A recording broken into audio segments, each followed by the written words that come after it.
안녕하세요. 이번 강의 내용은 조사 방법론 2 챕터 3 조사와 설계에서 제1장 전수조사와 표본조사입니다. 먼저 이번 강의 내용을 살펴보도록 하겠습니다. 전수조사와 표본조사에서는 첫 번째, 전수조사는 무엇이고 표본조사는 무엇인지 알아봅니다. 전수조사는 조사하고자 하는 집단 전체, 연구의 대상이 되는 집단 전체를 조사하는 것입니다. 그럼 표본조사는요? 표본조사는 모집단에서 일부를 표본으로 추출하여 조사하는 것이죠. 그런데 아무 표본이나 추출하면 될까요? 모집단의 어떤 특성을 잘 반영할 수 있는 표본을 추출해야지만 우리는 연구하고자 하는 목적을 달성할 수 있습니다. 그래서 모집단의 특성을 잘 반영할 수 있는 표본을 추출하는 것, 이게 표본조사의 핵심입니다. 다음으로 표본 오차 또는 표본 추출 오차, 비표본 오차, 비표본 추출 오차가 있습니다. 표본 오차는 모집단의 표본 추정치, 즉 모집단에서 추출한 표본의 값들이 모집단의 값을 제대로 반영하지 못해서 발생하는 오차입니다.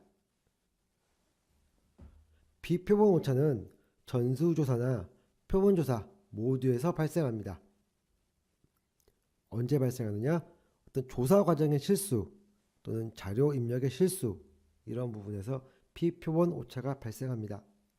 그런데 비표본, 표본, 비슷한 이런 개념들 어디서 들어보지 않으셨습니까? 네, 바로 신뢰도에서 체계적 오차와 비체계적 오차가 있었죠. 체계적 오차는 추상적 개념을 경험적 개념으로 옮기는 과정에서 발생하는데, 비체계적 오차는 비표본 오차와 비슷하게 과정에서 발생합니다. 이렇게 각 챕터에서 내용들이 각각 분리된 것 같으면서도 실제로는 비슷한 개념들이 많이 연결되어 있습니다. 마지막으로 표본 추출 용어 정리. 표본을 우리 추출하는 데 있어서, 표본 조사를 하는 데 있어서 어떤 용어들이 쓰이는지, 이런 것에 대해서 알아보겠습니다. 그럼 오늘 강의 시작하겠습니다. 자, 전수조사. 전수조사의 개념은 연구의 대상이 되는 집단 전체, 즉 모집단 내의 모든 대상을 조사하는 것입니다.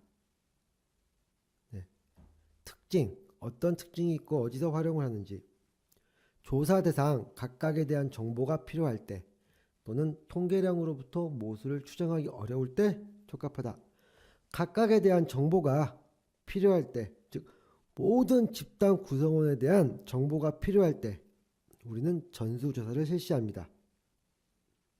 그리고 통계량으로부터 모수를 추정하기 어렵다. 네, 통계량이라는 것은 표본의 특성을 나타내는 수치입니다. 그런데 표본을 추출해서 이 특성값을, 표본값을 알아봤는데 그 값으로 모수, 즉 모집단의 특성을 나타내는 수치죠. 이것을 추정하기 어렵다면 어떻게 해야 되겠습니까? 결국은 전수조사를 해야겠죠. 그래서 전수조사의 특징은 모집단 각각에 대한 정보가 필요할 때, 또는 통계량으로부터 모수를 추정하기 어려울 때 적합하다, 이렇게 말할 수 있습니다. 대상 모집단이 비교적 작거나 표본 조사에 대한 전문적인 지식이 없을 때 유용하다. 대상 모집단이 비교적 작다. 그러면 시간과 비용이 절약될 수 있으므로 전수조사를 해볼만 하겠죠. 그리고 표본 조사에 대한 어떤 지식이 없다. 어쩔 수 없이 전수조사를 해야 됩니다. 세 번째, 인구 총조사는 전수조사와 가장 관계가 깊은 예이다. 대한민국 인구 총조사, 대한민국 인구를 전체를 조사한다. 전수조사입니다. 그래서 인구 총조사는 전수조사와 가장 관계가 깊은 예이다. 시험 문제 똑같은 문장으로 많이 나왔습니다. 전수조사의 장단점. 자, 장점은 뭘까요? 표본 오차가 없고 정확한 자료를 수집할 수 있다. 자, 표본 오차 앞에서 강의 요약에서 뭐라고 말씀드렸습니까? 전수조사가 아니고 표본 조사를 하는데, 표본 조사가 이 전수조사 모집단의 특성을 잘 100% 반영하지 못하는 거에서 발생하는 오차라고 그랬습니다. 그러니까 표본 조사를 하지 않고 전수 조사를 한다면 당연히 표본 오차는 없겠죠. 그리고 정확한 자료를 수집할 수 있을 것입니다. 단점, 표본 조사와 비교해서 시간과 노력이 많이 듭니다. 네, 전체를 다 조사해야 되니까 시간과 노력이 많이 들겠죠. 그리고 조사 기간 동안 발생하는 변화, 여기에서 여기까지 전체를 조사를 하는데, 처음에 여기를 조사한 다음에 쭉 조사를 하고 있었습니다. 그런데 이 시점에서 변화가 일어납니다. 그러면 똑같은 기준으로 여기서 조사를 하고 여기서 조사를 했는데 시간이 흐름에 따라서 여기가 바뀐다면 기준도 바뀌어야겠죠.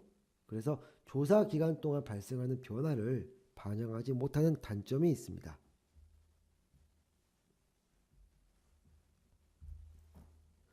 표본조사입니다.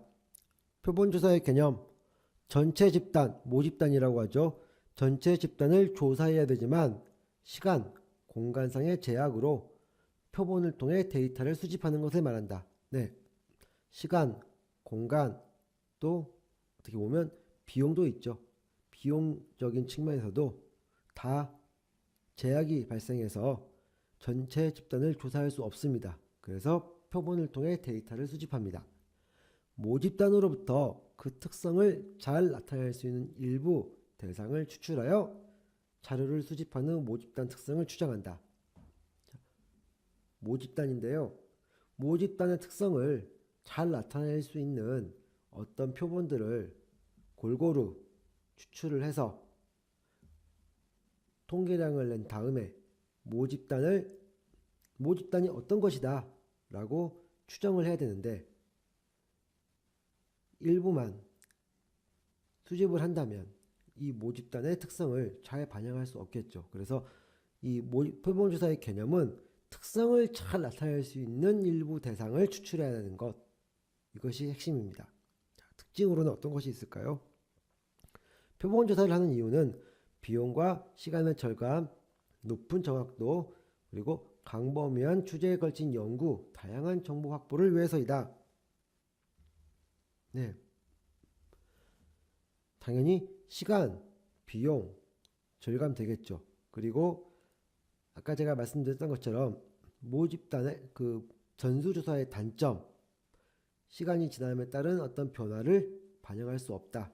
이것 때문에 표본조사는 전수조사보다 높은 정확도를 가질 수 있습니다. 그리고 시간과 비용이 짧기 때문에 광범위한 주제에 걸쳐서 아주 다양하게 연구를 할 수 있습니다. 궁극적인 목적은 표본을 통해 모집단을 설명하려는 것이다. 네, 특징. 요 개념에서 그 특징을 잘 나타낼 수 있는 일부를 추출한다는 개념하고 나름대로 일맥상통합니다. 궁극적인 목적은 이 표본을 통해서 잘 모집단을 설명하려는 것이다. 그러기 위해서는 그 특성을 잘 나타낼 수 있는 일부 대상을 추출해야 된다. 자, 이렇게 말씀드릴 수 있습니다. 표본조사의 장단점. 자, 장점으로는 어떤 것이 있을까요? 반복돼서 똑같이 설명이 됩니다. 표본조사의 개념, 특징 이런 부분에서 나오는데요. 이 문제는 똑같은 개념을 가지고 다양한 측면에서 저희가 알 수 있도록 시험 문제가 나옵니다. 자, 장점이란 부분, 시간과 비용이 전략되고 경제적이다. 다 나온 말이죠. 앞에서. 당연한 말입니다. 전수조사가 불가능한 경우에 적용할 수 있다. 표본 오차 외 오차 통제가 가능하다. 비표본 오차를 줄일 수 있다. 자, 비표본 오차, 질문지를 받는 과정, 코딩하는 과정, 이런 과정에서 발생하는 것이 비표본 오차라고 그랬죠. 이거는 표본 조사를 통해서 전수조사는 너무 범위가 넓잖아요. 많고 비표본 오차는 일부만 추출하는 거기 때문에 충분히 통제가 가능합니다. 광범위한 주제에 걸쳐 연구할 수 있다. 연구의 다양성. 단시간 내에 많은 정보를 얻을 수 있다. 네, 시간과 비용이 전략, 경제적이므로 단시간 내에 많은 정보를 얻을 수 있습니다. 조사 과정을 잘 통제할 수 있어 정확한 정보를 얻을 수 있다. 네, 비표본 오차를 줄일 수 있습니다. 통제가 가능합니다. 그래서 정확한 정보를 얻을 수 있습니다. 이것이 표본 조사의 장점입니다. 단점으로는 무엇이 있을까요? 모집단을 완벽하게 대표하는 표본을 선정하기 어렵다. 네, 그래서 표본 오차가 발생하는 것이죠. 모집단을 완벽하게 대표하는 표본은 선정하기 어렵습니다. 모집단이 작을 경우에 표본 조사가 무의미할 수 있다. 네, 모집단이 작은 경우에는 전수조사를 하면 되죠. 굳이 표본 조사를 할 필요가 없습니다. 세 번째, 복잡한 표본 설계를 필요로 하는 경우에는 오히려 시간이 많이 걸리고 오차가 크게 발생할 수 있다. 네, 표본 설계 자체가 너무 복잡하다면 이것을 해결하는 데 있어서 시간이 많이 걸리고 오히려 이 표본 오차를 저희가 표본 오차나 비표본 오차를 통제할 수 없어서 오차가 크게 발생할 수 있습니다. 그럼에도 불구하고 꼭 표본 설계, 표본 조사를 해야 될 부분도 있습니다. 어쩔 수 없는 경우이죠. 하지만 표본 조사의 단점으로서 너무 복잡한 표본 설계는 이런 문제가 있다. 이렇게 말씀드릴 수 있습니다.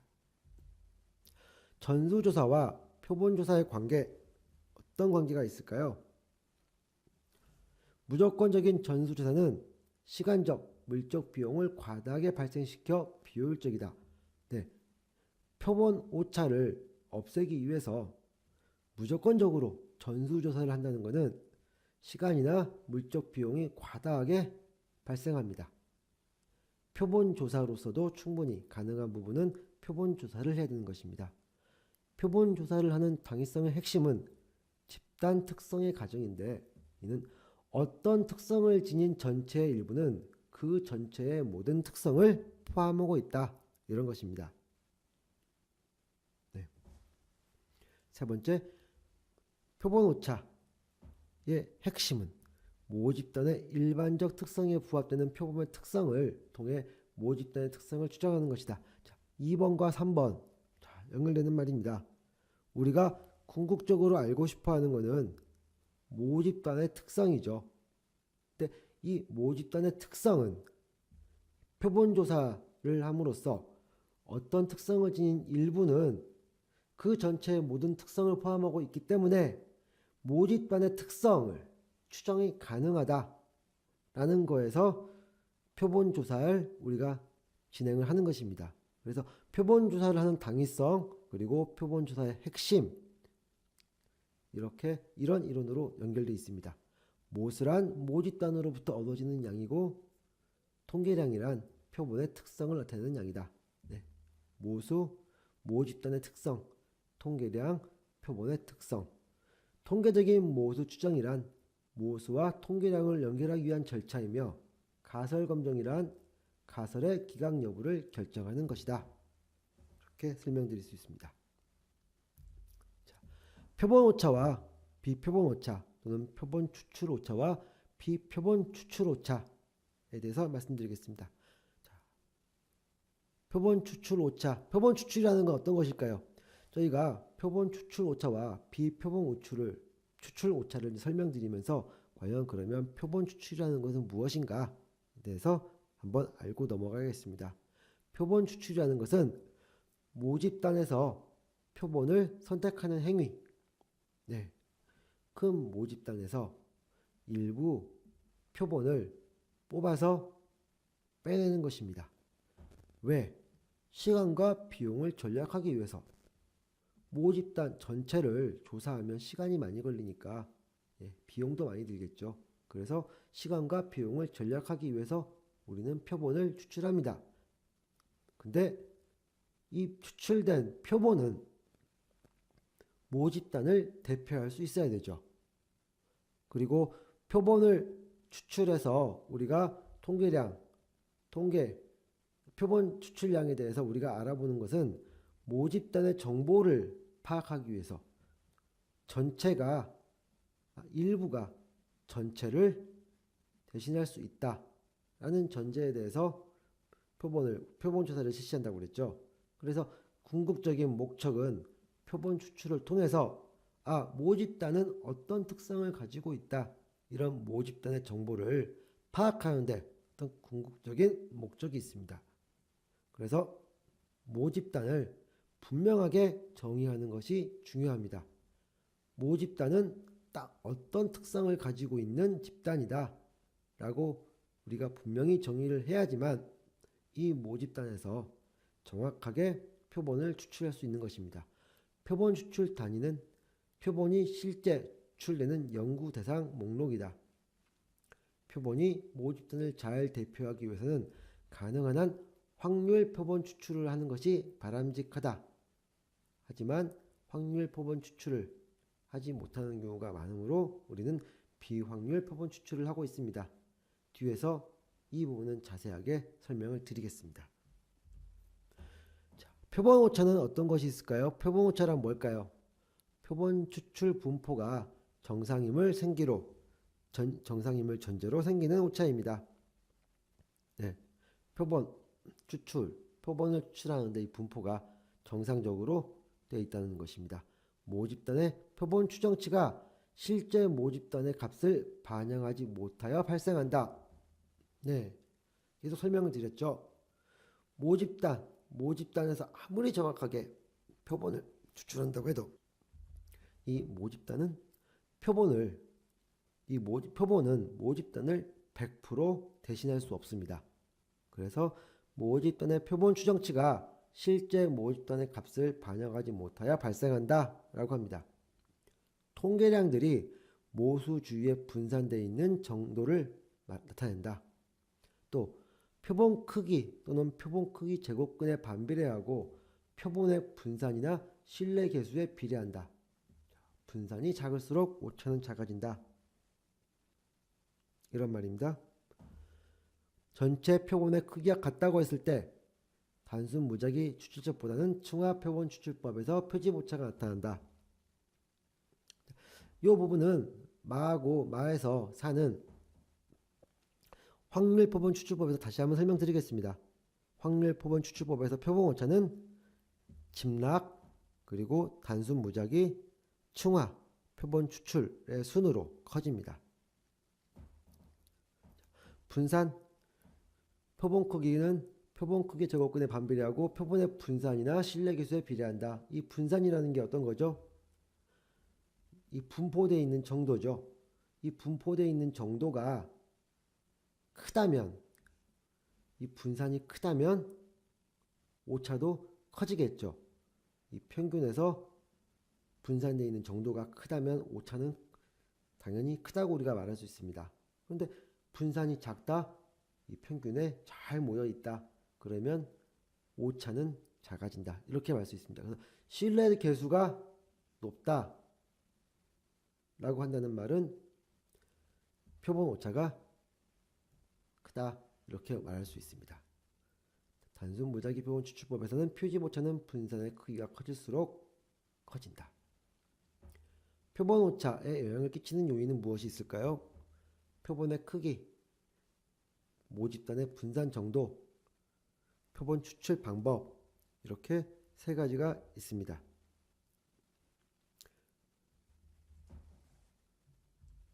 다음으로 표본 오차를 줄일 수 있는 방법은 뭐가 있을까요? 표본의 크기를 크게 한다. 네, 표본의 크기가 크면 클수록 모집단에 가까워지겠죠. 그래서 표본 크기를 크게 하면 표본 오차는 줄어듭니다. 자, 가능한 한 표본으로 추출될 동등한 기회를 부여한다. 네, 표본으로 추출될 기회가 한쪽으로 편중되어 있다면 이 뽑혀진 표본이 모집단의 특성을 제대로 반영할 수 없겠죠. 그래서 가능한 한 표본으로 추출될 동등한 기회를 부여한다. 이질적인 모집단보다 동질적인 모집단을 사용한다. 가장 중요합니다. 동질적인 성향을 가진 집단에서 뽑아낸 이 표본은 모집단의 성격을 아주 잘 반영하겠죠. 하지만 이 모집단 자체가 이질적인 요소로 많이 모여 있다면 이 모집단에서 뽑아낸 표본이 모집단을 대표하기가 어려울 것입니다. 비용이 많이 들고 완전한 표본 추출 틀을 마련하기 어려운 전국 규모의 조사를 할 때는 집락 표본 추출법을 사용한다. 네. 집락 표본 추출 전체 공무원의 우리나라 전체 공무원의 어떤 특성을 알고 싶다. 그런데 전국 전체의 공무원을 다 조사할 수 없겠죠. 그래서 저희가 전국에서 공무원을 뽑는 것보다는 각 시군, 구, 시도에서 공무원 일부를 추출합니다. 일부. 예를 들면 광역시와 지방, 지자체 일부를 추출을 하고요. 그래서 3개의 집단이 추출이 되면 이 중에서 일부 각 시군구를 또 추출을 합니다. 그래서 시군구에서 추출된 공무원들 중에서 다시 읍면동을 선택을 해서 읍면동에 있는 공무원들을 설문조사를 하고 설문조사를 하면 이 공무원들이 전체 우리나라의 공무원들의 어떤 특성을 대변할 수 있다라는 가정하에서 이런 부분들이 집락 표본 추출이라고 하는데요. 그래서 비용이 많이 들고 이 어려운 전국 규모의 조사를 할 때는 우리가 집락 표본 추출법을 사용합니다. 전화조사를 하는 경우 이미 마련된 전화번호부를 사용하기보다는 무작위 전화걸기법을 사용한다. 네. 이미 마련된 전화번호부는 시간이 좀 지난 부분도 있고요. 현재를 대신 반영할 수 없는 부분들이 많이 있습니다. 그래서 이 전화번호부를 사용하는 것보다는 무작위로 전화를 걸어서 전화조사를 하는 경우가 표본 오차를 줄이는데 훨씬 도움이 됐다. 이렇게 말씀드릴 수 있습니다. 자, 표본 크기와 표집 오차 어떤 부분이 있을까요? 자료 수집 방법은 표본의 크기와 관련이 있다. 두 번째, 표본 크기가 커지면 표집 오차는 줄어든다. 하지만 항상 그렇지는 않다. 예. 표본 오차와 표본 크기는 정의관계를 보통은 유지합니다. 하지만 정의관계를 유지하지 않을 때도 있습니다. 그래서 정의관계를 유지할 때도 있다. 이렇게 말씀드릴 수 있습니다. 표본 크기가 커질수록 모수와 통계치의 유사성이 커진다. 네. 통계치가 표본이 모수와 모집단과 가까워질 테니까 이 모수와 통계치의 유사성은 커지게 됩니다. 표집 오차가 커질수록 표본이 모집단을 대표하는 정확성이 낮아진다. 네. 표집 오차가 커진다는 것은 그만큼 표본이 모집단을 대표하지 못한다는 뜻이죠. 그래서 표본이 모집단을 대표하는 정확성이 낮아집니다. 비표본 오차 어떤 것이 있을까요? 비표본 오차는 전수조사와 표본조사 모두에서 발생한다. 표본 오차를 제외한 모든 오차이며 통제할 수 있다. 자료를 수집하는 과정, 자료를 입력하는 과정에서 발생하는 게 비표본 오차라고 그랬죠. 그래서 통제할 수 있는 오차입니다. 조사상의 면접의 실수, 질문지나 조사표의 작성 과정에서 발생한다. 자료를 입력하는 과정에서 발생하는 오류로부터 발생한다. 전수조사 과정에서 발생하는 비표본 오차 때문에 전수조사가 표본조사보다 부정확할 수도 있다. 네. 이 굉장히 많은 숫자를 질문을 하고 조사표를 작성하고 하는 과정에 있어서 실수가 발생할 수 있습니다.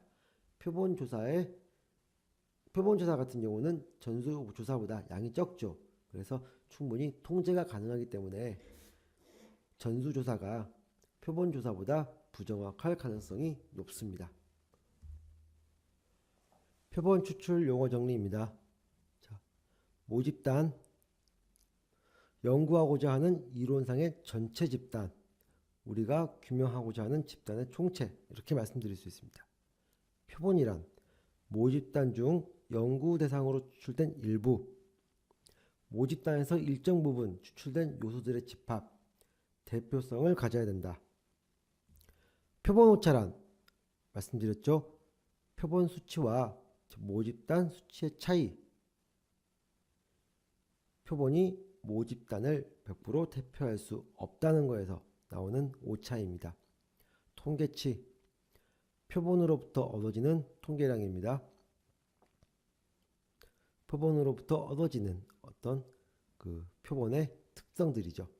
표집 간격, 모집단으로부터 표본을 추출했을 때 추출되는 요소와 요소 간의 간격을 말합니다. 자, 개통 표집은 개통적 표집이라는 게 있습니다. 개통적 표집은 모집단으로부터 일정한 순서에 따라서 매 K번째 요소를 표본으로 추출하는 것입니다. 이때 전체 모집단 총수를 원하는 표본의 크기로 나누어서 표집 간격을 결정합니다. 따라서 표집 간격은 모집단의 크기를 표본의 크기로 나눈 것입니다. 전체 모집단을 우리가 예를 들어 100개의 모집단 개수가 있는데 이거를 20개로 나누고 싶다. 20개를 뽑고 싶다. 여기에서 했을 때 20으로 나누면 5가 되겠죠. 이 표집 간격은 5만큼에 따라서 표본을 추출하는 것입니다. 그래서 표본을 추출할 때 추출되는 요소와 요소와의 간격, 이것을 표집 간격이라고 합니다.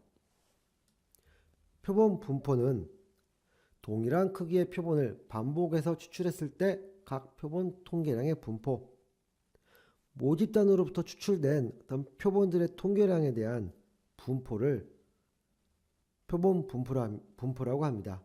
이 통계량에 대해서 분산, 평균 이런 것들의 통계량이죠. 이런 통계량들이 어떻게 분포를 이루고 있는지 이것을 우리가 표본 분포라고 합니다. 표집틀, 세플링 프레임이라고 하죠.